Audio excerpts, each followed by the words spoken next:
Hello and welcome to the first show of Spoken Voices. And we hope you join us for many more of our shows, and we hope you enjoy this one. For this first show, we have Jenna Messier. And Jenna is a jazz vocalist, and she's come here with her band, and we would like to introduce her right now. Hey, Jenna. Hi, Nate. How are you? Good. How are you doing? Good, thanks. Yeah. Well, my first question to you is, tell us a little bit about yourself. Well, I'm actually from Connecticut. I grew up in Bethel, really right next door to the studio in Newtown.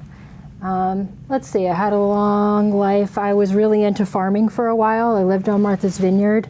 I found out a lot about music there, and I always loved music. I don't know if anybody around here remembers the Woodbury reggae festivals at the Woodbury Ski and Racket, but I loved doing that in high school. So I was always going to concerts and loving music.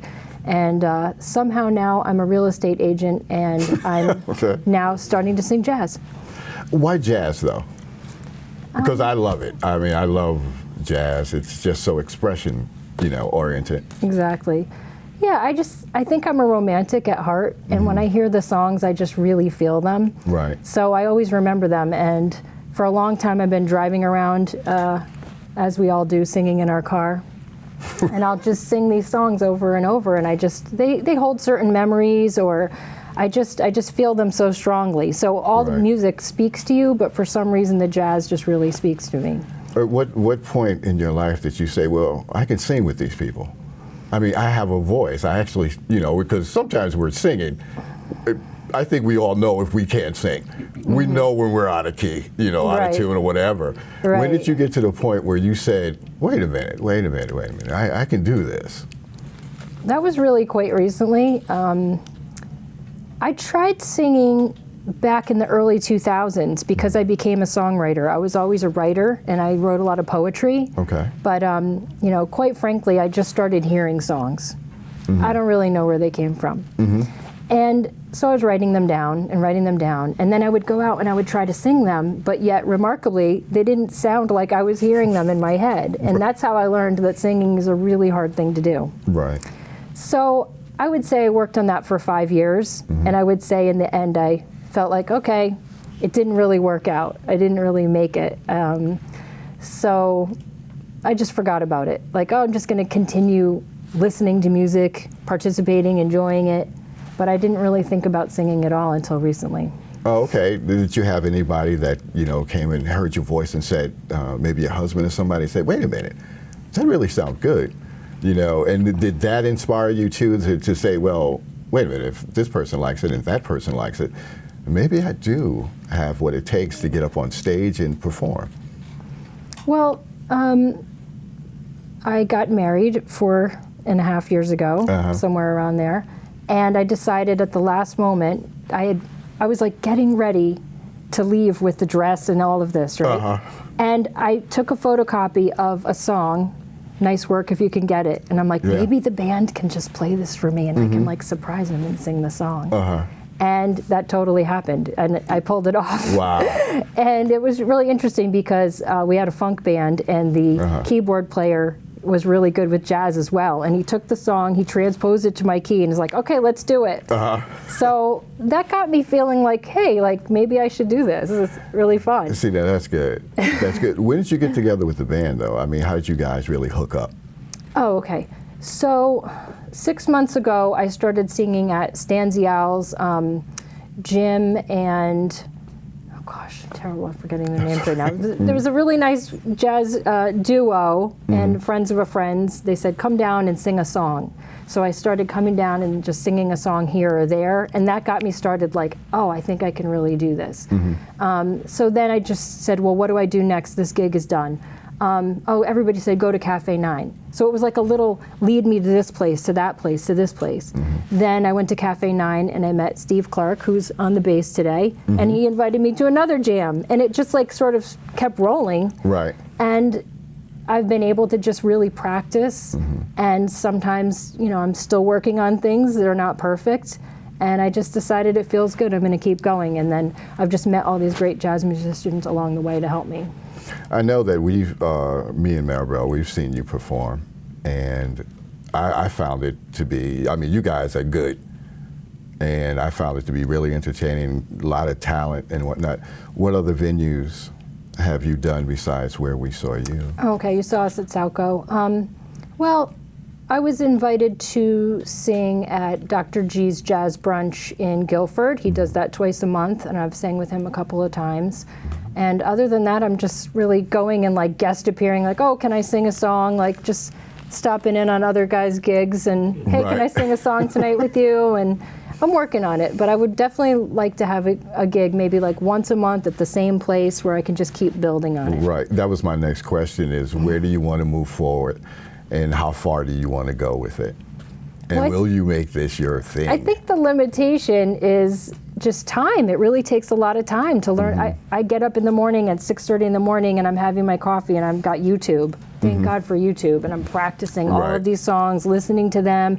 Then we've got the iReel on the iPad. I'm still trying to learn how to use properly to practice and figure out your keys and all of that. So it's a lot of work. So I'm just trying to sneak it in. While I drive, I practice singing. And then in the morning, getting up and really looking at songs. Oh, okay, yeah, because I really, like I said, I've heard you sing and I can see you moving and the rest of the guys moving forward because there's a lot of talent there. And I know that you had you do something else. At any point do you think that you're just going to put your whole thing into music, that you're going to just take the leap of faith and go out here and say, yo, I'm going to be a singer and that's what I'm going to do? Probably not, because I'm just a jack of many trades, a master of none. I just, like, I'm still trying to get back to a farm. Like, my whole goal was, like, I just want to have a farm.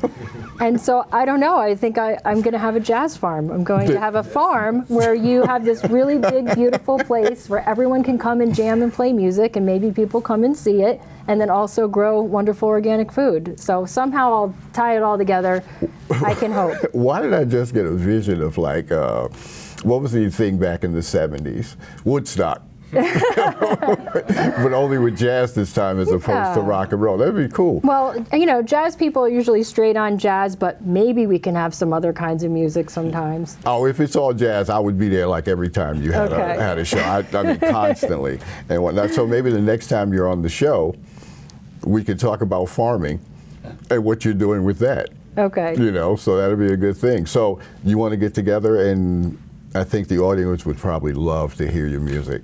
Yeah, I'd love to. Okay. Sounds good. Ready to hit it? Yeah. All right. Nate. You're in for a treat, guys. All right. All right.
Here to Stay. That was a George and Ira Gershwin tune that actually I've just found out. George did not, he had passed away and his brother finished the song so that they could put it in a show, and it's now become a very famous jazz tune. And next, a little bossa nova, Agua de Beber. Here we go. 1, 2, 1.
Antonio Carlos Holmbeam's song, Bossa Nova. I just want to introduce the band quickly.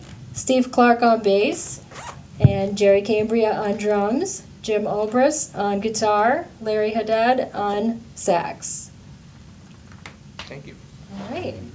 Thank you, guys. All right. You're some of the best in Connecticut. What a difference. Yeah. Okay, I'm leading it, aren't I? Yes, you are. What a difference a day made. 24 little hours brought the sun and the flowers where there used to be rain. My yesterday was blue, dear. Today I'm thought of you, dear. My lonely nights are through, dear.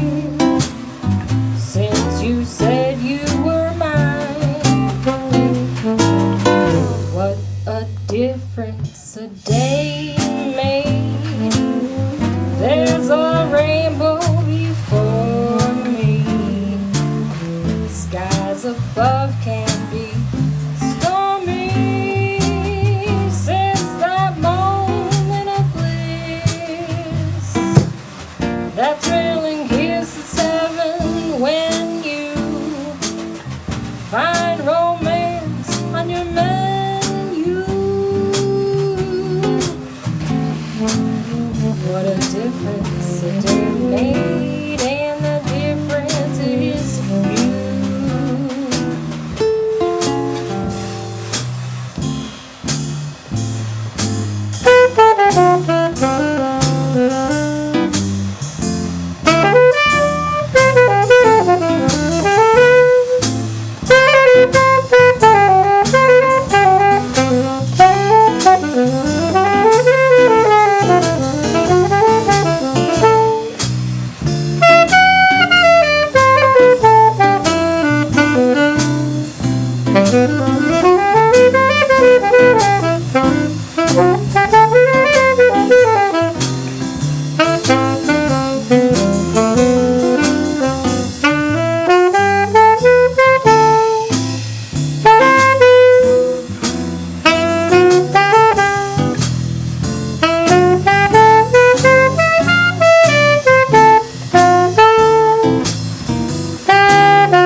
difference a day made.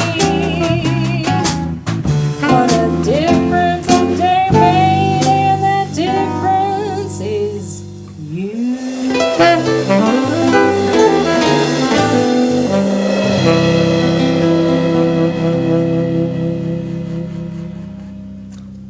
Thanks very much for having us today. Take care.